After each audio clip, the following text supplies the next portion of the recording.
playing safe ang San Juan LGU sa selebrasyon ng Wata Wata Festival ngayong taon. Para iwas gulo, nagtakda ito ng tinatawag na basaan zone. Ang detalye sa agenda report ni Andrea Salve. Tulad ng inaasahan, masaya ang selebrasyon ng taunang Wata Wata Festival sa San Juan. Pero hindi katulad noong mga nagdaang fiesta, nilinis ng San Juan City Local Government ang mga kalsada mula sa mga nakaabang na residente para magsaboy ng tubig ngayong selebrasyon. Kasunod yan ng ordinansang ipinagbabawal ang basaan sa labas ng itinalaga nitong basaan zone.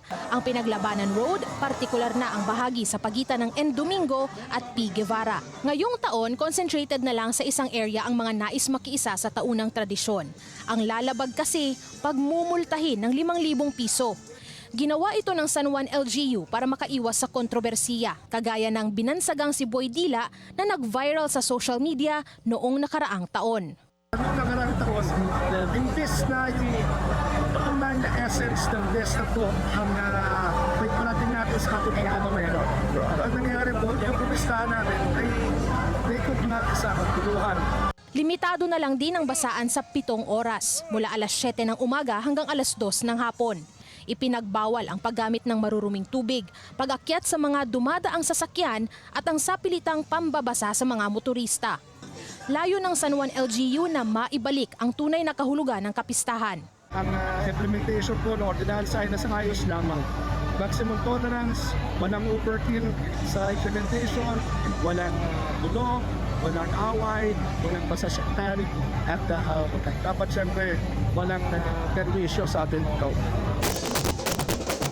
Kaya sa designated basaan zone, inilabas ng festival goers ang kanilang malulupit na dance moves na puno ng hiyawan at syempre ang tila walang katapusang buhos ng tubig.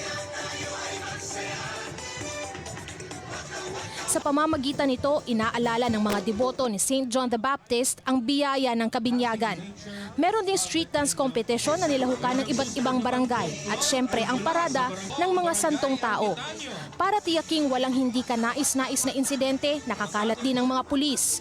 Meron na ring Incident Command Center na direktang nakakatanggap ng reklamo mula sa mga bantay sa labas at loob ng basaan zone.